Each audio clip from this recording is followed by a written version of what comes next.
Welcome to the What's Happening Birmingham video podcast.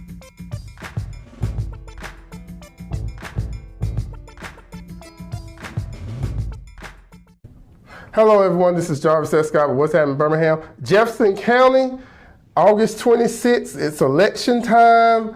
Doing something a little different. I'll be doing next series interviews. I know a lot of you all have been seeing me interview a lot of the mayoral, city council, school board candidates. It's still time, reach out to me. But today I'm actually interviewing some candidates outside the Magic City, and particularly right now, Lipscomb.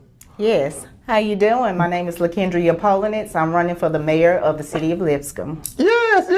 Lipscomb on the west side of Jefferson County. Yes, that's correct. Great. So tell the viewers why you're running for mayor. Well, I'm running for mayor because this is my first term as a city councilor. And in the midst of me being a city councilor, I have noticed a lot of things that has been done that I did not like. I have two boys and we stay in the house that I plan on leaving to them. And when they grow up and if I'm not around, I want them to be able to have all the resources that they need. I want them to be able to, if they don't have a car, be able to have a grocery store nearby where if they have to walk, they can walk to that grocery store. I want them to be able to, if they don't have the means to buy any food, they be able to go to a grocery store that's right down the street where they don't have to go outside of the skirts of Lipscomb, because now all we have is Bessemer and Midfield are the stores that we can go to. I want them to have all of the resources that every other municipality have, that we will be able to thrive. And it's not just for my children, it's for everybody's children. I feel like Lipscomb and the citizens in it deserve those things. And I know it's possible because it's been there before. That's why I'm running. Now, I'm going to tell you this.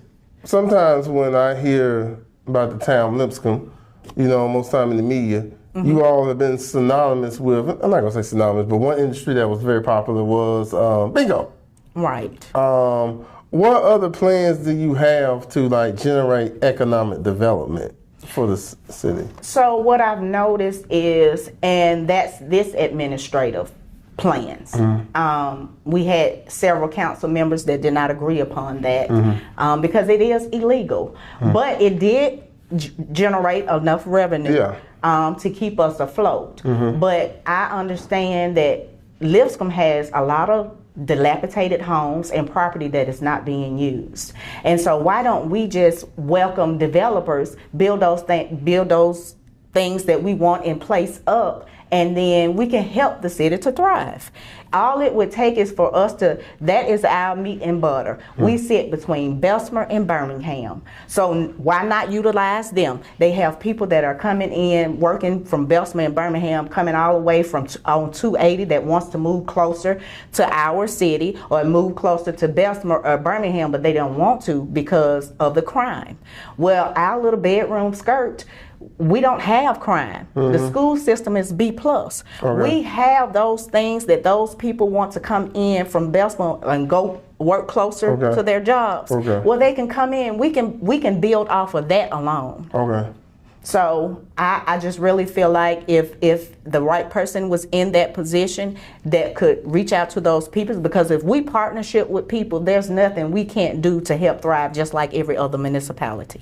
One issue I know, I've been doing a lot of these forums, and I'm doing a lot of forum/debates. Whenever they think about Lipscomb and Brighton and others, Fairfield, the subject always comes up about annexation.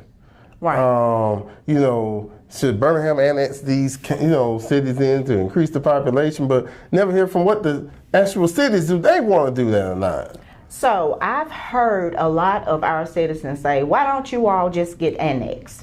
Here's the thing about being annexed. You think it would be a good thing for the city, for the community, but it won't. And I say this because if we look on both sides, Bessemer and Birmingham coming into Lipscomb, the same situations that we have with the grass being cut and everything else, that is shown leading up to us. So they are being neglected over in the short parts of those areas close to our vicinity. So I don't think that it would be a good idea.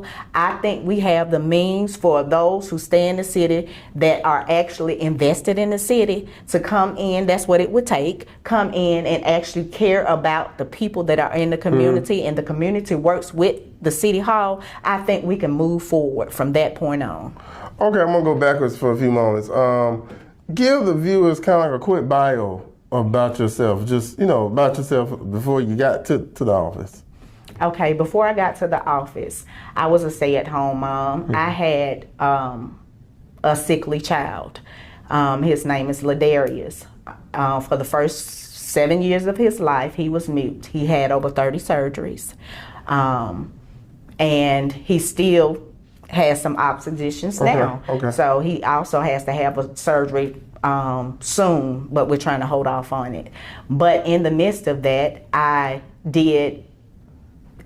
how I end up making funds was I was a teacher's aide for a daycare. Okay. I've always loved to serve. Okay. So the babies have always been important to me.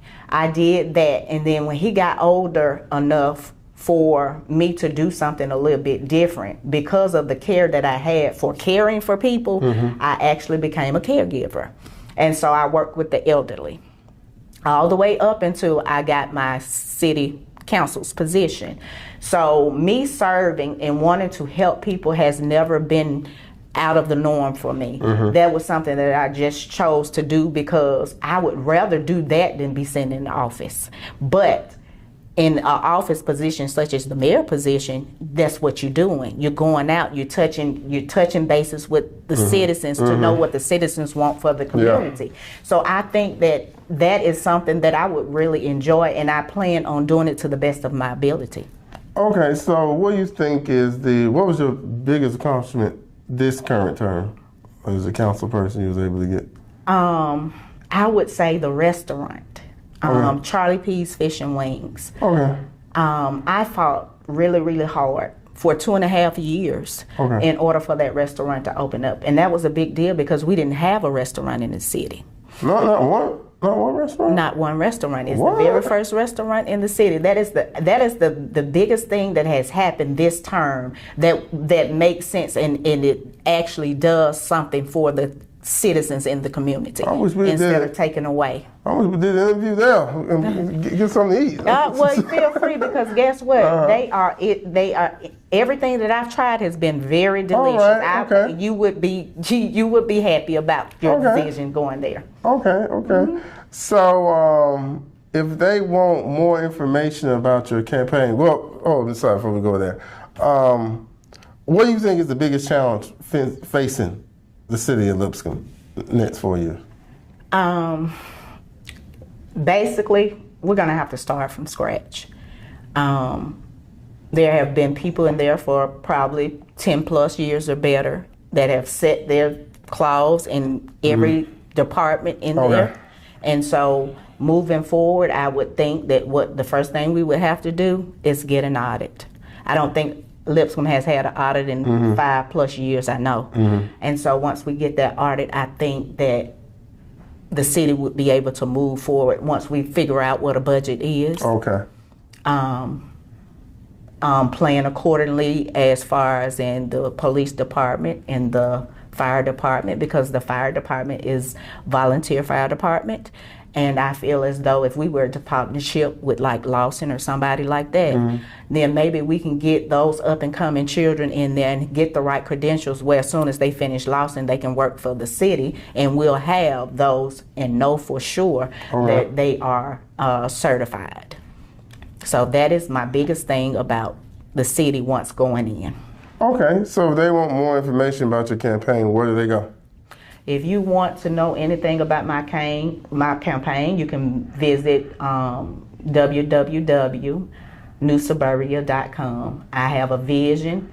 I wrote it down and made it plain, and you can find all of that information there. All right. Well, thank you, Ms. Poellnitz. Poellnitz. Thank you so much. I wish you good luck on the rest of the campaign. I'm about to check out that Charlie. What is it? Charlie P's Charlie- Fish and Wings. Charlie P. Fish and Wings. I'm about to check that out. Yes, you are. You can listen. You can also DoorDash it. Oh, you don't okay. even have to go to the restaurant itself. You can DoorDash it. So make Okay. sure you try them out. And thank you all so much as well. All right. Well, thank you for coming on. Thank you all for watching. Don't forget, Tuesday, August 26th, citizens of Lipscomb, this is your turn to exercise your right to vote. So thank you all for watching. Please check out what'shappenedbirmingham.com for more interviews. Don't forget to subscribe to my YouTube channel.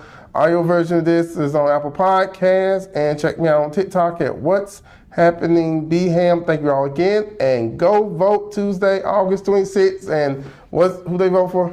Vote Lakendria Poellnitz for purpose and pride. Thank you. Thank you all.